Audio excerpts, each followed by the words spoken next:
Hi, everybody, and welcome back to the PS I'm Reading podcast book club. I'm your host, Paige, and today's housekeeping includes a giveaway. So, if you're interested in winning a PR box from this month's book, if it makes you happy, Julie Olivia, please go to my Instagram and follow the instructions in the giveaway post for your chance to enter to win the PR box. The rest of today's housekeeping includes introducing you to the drink of our current book, which is A Witchy Situation by Bella Pursell. It is called Nova's Caramel Crunch. It is a caramel espresso martini, due to them getting coffee every morning and Nova's drink being caramel. The instructions will be here in video format. If you need to go back to it, the video will also be placed on the YouTube channel in visual format, obviously, for anyone that needs to go ahead and reference back, so you don't have to find this in the podcast. So with that being said, enjoy your drink. Cheers. Drink responsibly.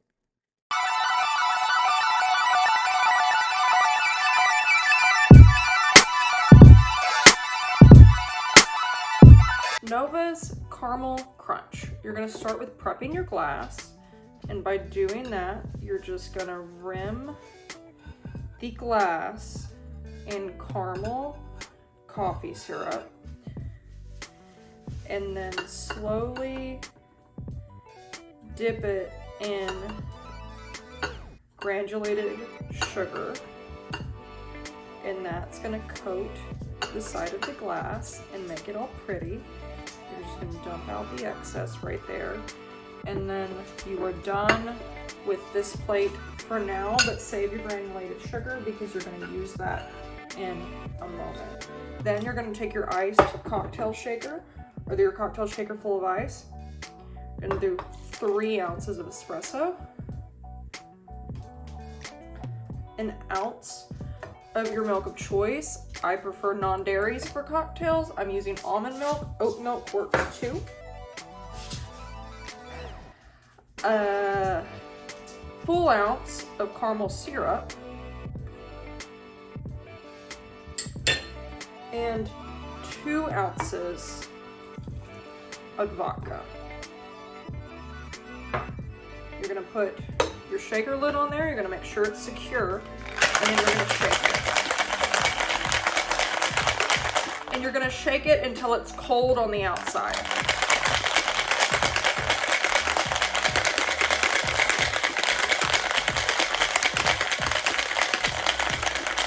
And when I say cold, I mean I don't want to touch this anymore cold, so.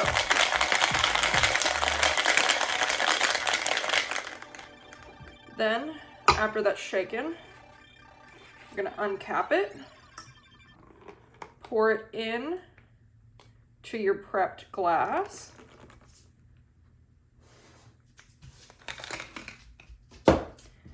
and then top with a little line of granulated sugar, and that's what makes the crunch. Cheers, everybody. This is a live taste test. Yes, that's one of the best espresso martinis I've ever made. Oh, that was fantastic. We're gonna take another sip. Enjoy your drinks. Drink responsibly. Now that you have your beverage of choice, whether it be this cocktail or a caramel latte, hot or iced, let's get into the book. From the very beginning, Ezra was the absolute cutest. It was obvious that he was just absolutely in love with her before he even told us that he was in love with her. And he was so protective of her from the very beginning, on how he always walked her to work and got onto her for sitting outside on her stoop, even though it was a bad part of town, and making sure she got in okay, and just everything that he did, he was just so protective and loving over her. And she was the exact same way. She was just blindly in love with him. But of course, he sees her as a sister, right? No, absolutely not. They are both two blind idiots. Truly, from the very beginning, they were two blind idiots. And the entire town knew. Her best friend knew. His brother knew. Everybody knew. Crunchy leaves? Yes. She is a witch, so she looks like a witch? Yes. Holiday all year long? Yes. An outcast because she doesn't have a power? Also, yes. But she really is just the epitome of, I just live my life oblivious to the fact that my best friend's in love with me. It's just the two of them were just the most wholesome characters from the start. It's found out that she is a manipulator, which is a witch power. And Ezra is really good with potions, but he doesn't have a power. And this strengthens their friendship at the end of the day because she has to hide the fact that she's a manipulator because of how powerful that skill / gifted ability is. And he's an outcast because everyone thinks he's worthless because he doesn't have a power. They're really able to not only bond because their families have been close-knit family friends for centuries, but they were able to bond over the fact that they're both different from everyone else. She's outcasted because she doesn't have a power, and he's outcasted because he doesn't have a power. At least that's what the rest of the world thinks, but they know the truth. And he's one of the only people that do know the truth, and that really helps build and strengthen their relationship from early childhood. Now, within the first 20 pages is when it was made abundantly clear that they were blindly in love with each other. In fact, on page 22, my exact note said, they're just two idiots in love with each other and too stupid to see it. And that theme gets followed throughout nearly the entire book. And it was honestly believable that way because when you do have a friends to lovers, a lot of the time it's like hidden feelings and I don't realize I'm in love with my best friend until the very end where it's like, oh my god, I'm in love with my best friend.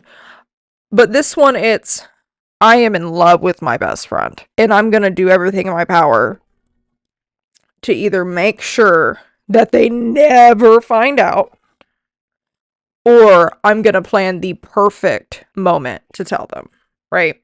So it was a very believable friends to lovers. And to make a note on how the book was written, the characters like to break the fourth wall.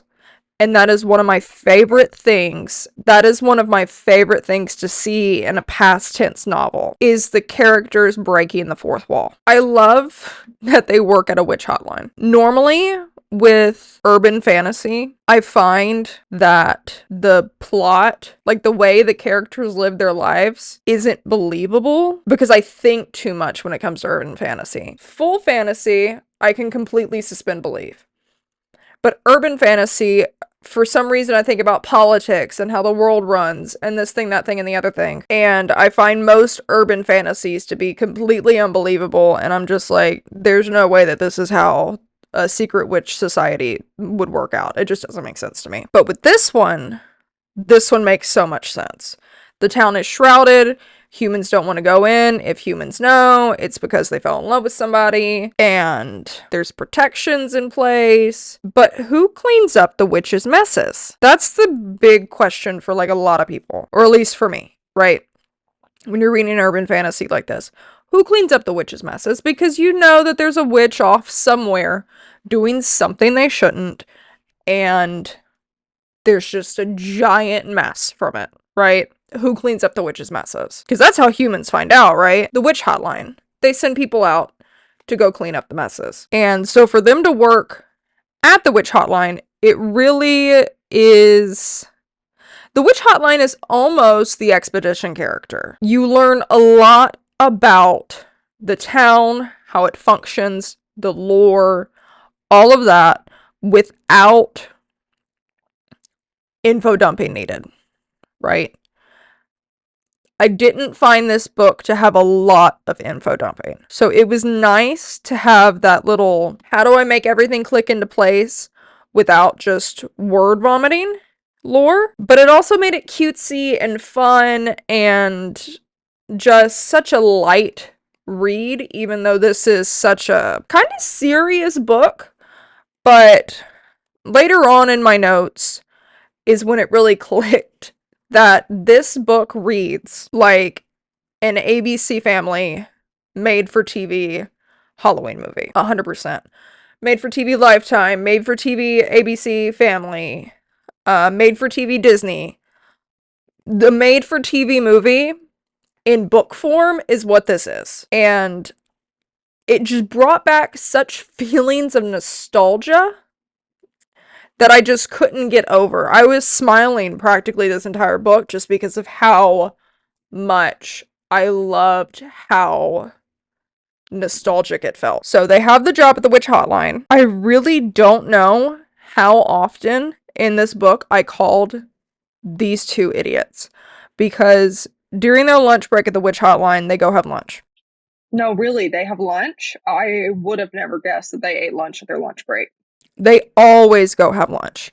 She knows his little things, he knows her little things. I'm assuming I meant they, as in them together, always go eat together, but who knows? I had to pop a Benadryl that day. It was a bad allergy day. Side note, Nova's favorite soup is potato soup. I agree with her on that 100%. I can relate. I love potato soup. But their lunch together really shows you more in depth of how stupid in love these characters are. Because they already function as if they're a romantic couple. And I'm sure platonic relationships can function this way, right? But theirs really shouldn't be platonic. They're both absolutely madly in love with each other, and neither one of them believes it. So, again, that's a theme throughout the rest of the book.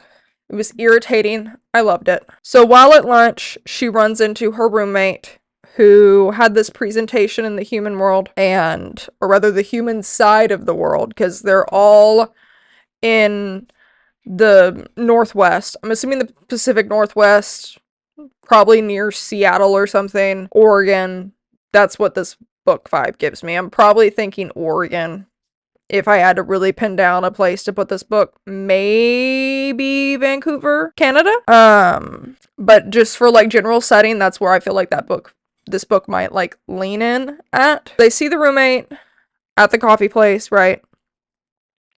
And she invites them to go look at Halloween costumes at a nightclub in the human part of the world. And that's another part that I love that made this very believable urban fantasy, because it was very obvious that they were like, humans get it wrong all the time.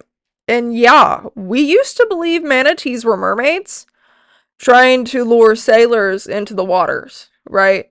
If they thought that a manatee was a beautiful woman, I definitely believe that we got wrong what some things look like if they existed. So reluctantly, she agrees. Ezra goes with her. He's going to be the designated driver. I love that there is one of those. Always have a designated driver. Drink responsibly. They go to the club. Her roommate dresses her up. Mini skirt, halter top, super out of her normal dress wear.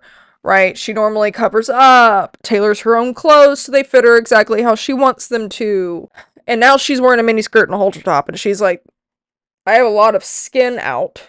She has tattoos up her legs, up her torso. Ezra is very I've never seen this much of her tattoos, oh my god. Can't take his eyes off her, right? Her roommate. And they were roommates. They were roommates. Suggests that she go dances with another guy. So she dances with another guy. And then Ezra is jealous. Beyond belief. Jealous, right?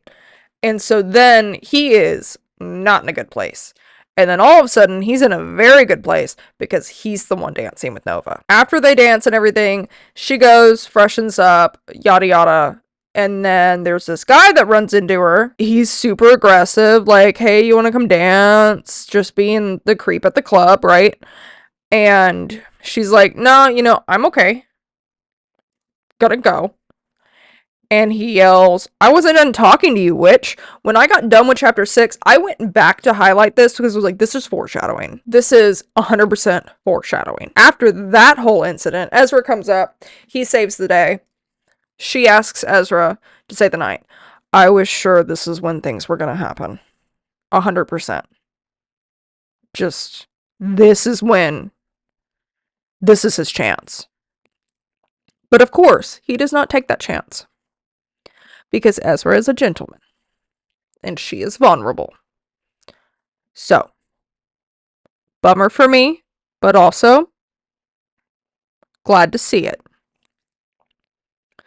So then after that, we have like this flashback chapter with her dying grandmother where, you know, even grandma knew that they would get together. And it's like, even grandma knew. And you two still haven't figured out you're supposed to be together when even grandma knew way back then? Come on. Ezra sees her in the morning getting ready. He's like, oh my god. For our audio listeners, imagine a jaw on the floor, if you will. Then Ezra calls his brother.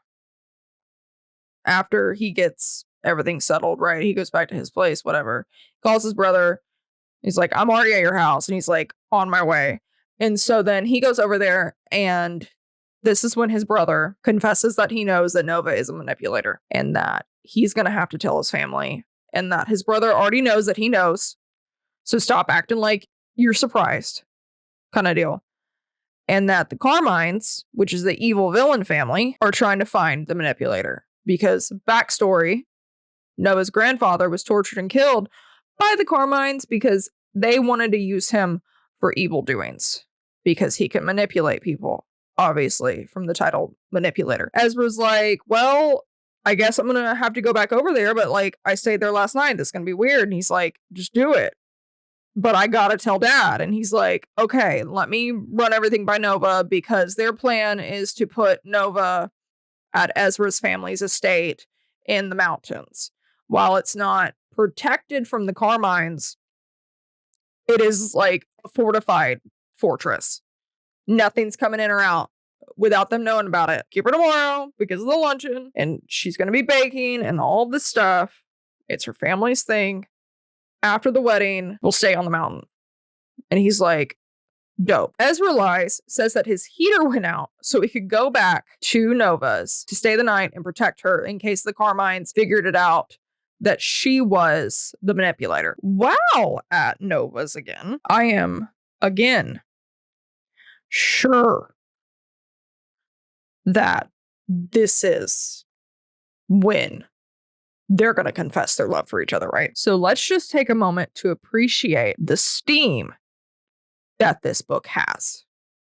And then we'll take a moment to discuss my disappointment in Ezra. She's baking all this stuff. They start messing with each other. He has her pinned against the counter. Does he kiss her? No. Does he confess his love for her? No. So then he gets another chance and pins her against the wall. Does he confess his love for her? No. Does he kiss her? Also no, because her mother calls. And I was so disappointed. And then her mother is a little overbearing. When are you going to find a husband? Old school practices, yada yada. Nova lies and is like, yeah, I have a boyfriend. I'm dating somebody. And so then she gets off the phone with her mom after she says, yeah, I'll bring him tomorrow. And goes, well, after Ezra cleans up her face because she's covered in brownie batter, which was also adorable. Hey, Ezra, you want to be my date for the luncheon tomorrow? We can pretend that we're together. And he's like, well, then you can pretend like we're together at the wedding. And now he has her safe through the weekend because she wasn't originally going to go. So they pretend like they're together. And she's just like, I know this is going to be hard for you. And he's like, yeah, it's really not going to be. And she still is blind to the fact that he's in love with her. Even after that, like, that wasn't enough of a confession for me to start asking questions. But during the steam, his eyes change colors. And that is a key sign that someone is a manipulator. But Ezra doesn't have powers.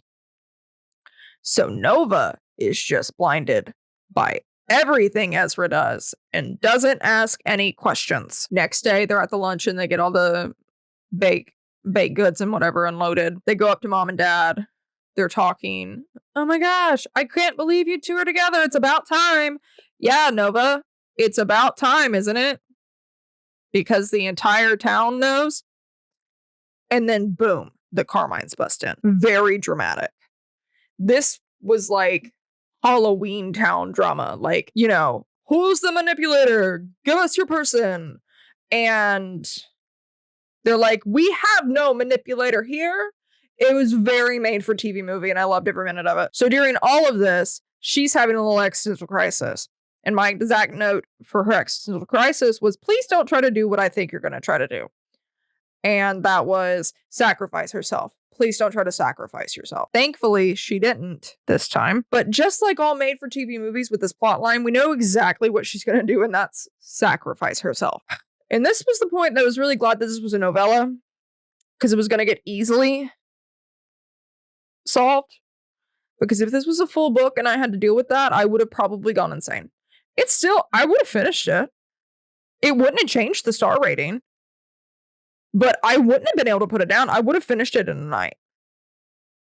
But the fact that it was a novella kind of gave me the like, okay, we're almost done. I can take a break. This is going to get solved easily. You know, don't rush into it. So then we have the wedding, right?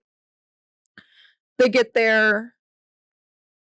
It's at the hotel. They make it to the hotel room. He finally confesses that he loves her.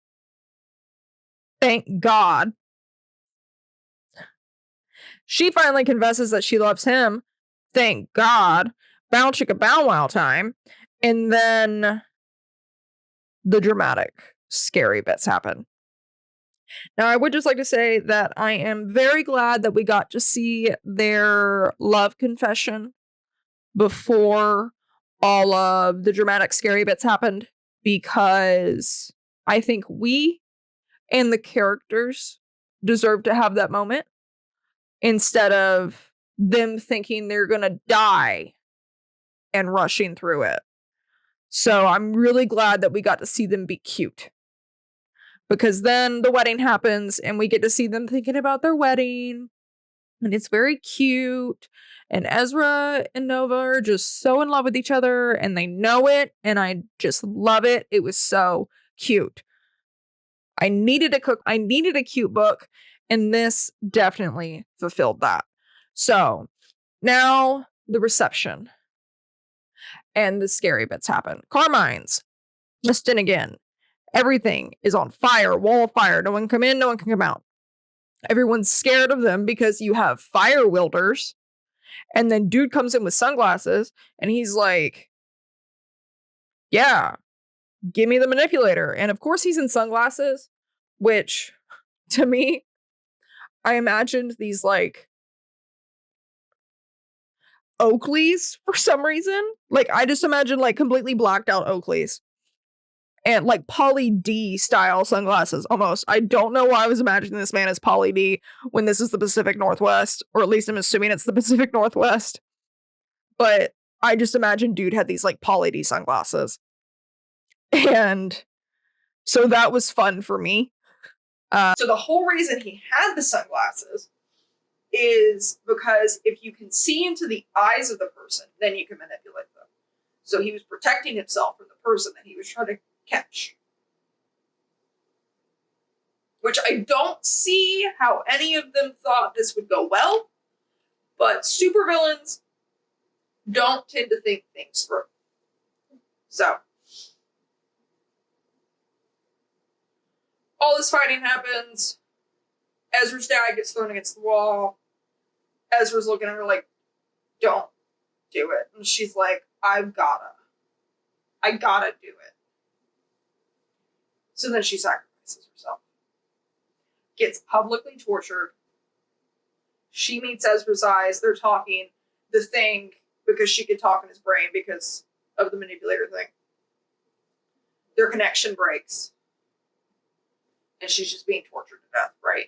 Until she agrees to join them or dies.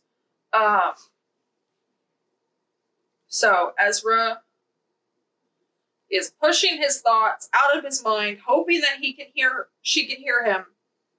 And then she does. Which is something that only two manipulators can do, which is talk to each other in their mind. And now we have the aha moment. Ezra is a manipulator. Ezra goes berserk and is like, yeah, I'm gonna fight this dude. So he fights the dude. Does not come away unscathed. His sisters are like healing. His mom and sister is healing somebody. I think it's the dad. Just demolishes this dude. Police come in. They get the Carmines finally, why they didn't do this to begin with. Yeah, let's just exile super evil villains, right? Whatever. They basically get sent to Witch version of Alcatraz. So they're gone off, never to be seen from again. And now we have the moment of truth. Will Nova and Ezra take over as the most powerful witch power couple ever? Because he's not in line for that. That's what his brother's supposed to be doing. You have the heir and the spare over here, and Ezra's the spare that all of a sudden is the most powerful thing that ever lived, dating the other most powerful thing that ever lived. So what they end up doing is just going back to their normal lives, which I loved. Because neither one of them have the personality to take on all of that. It's not their thing. She did eventually have to quit Witch Hotline because people were like, oh my god, it's you. And she's just like, ugh. So she did eventually have to quit that. But then we get the epilogue. And I do love a good epilogue. And they get married. And she's in a dress with sleeves, which she mentioned before. It's a very cute ceremony. And they live happily ever after in the cottage that she helped him pick out when they weren't even dating yet, because he is so hopelessly in love. So that was A Witchy Situation by Bella Pursell. 5 stars through and through. I loved this book. There's no part of me that didn't love this book. It was nostalgic and cliche and felt like Halloween Town and just felt like a hug reading it. I loved it. And I would suggest this book to anybody, even if you're not like really into fantasy, because it's a very believable fantasy book. So with that being said, 5-star read. I hope everyone enjoys the book. Happy reading. Cheers. P.S. My favorite line was when Nova was like, how have I been so blind? And my note for that said, yeah, how?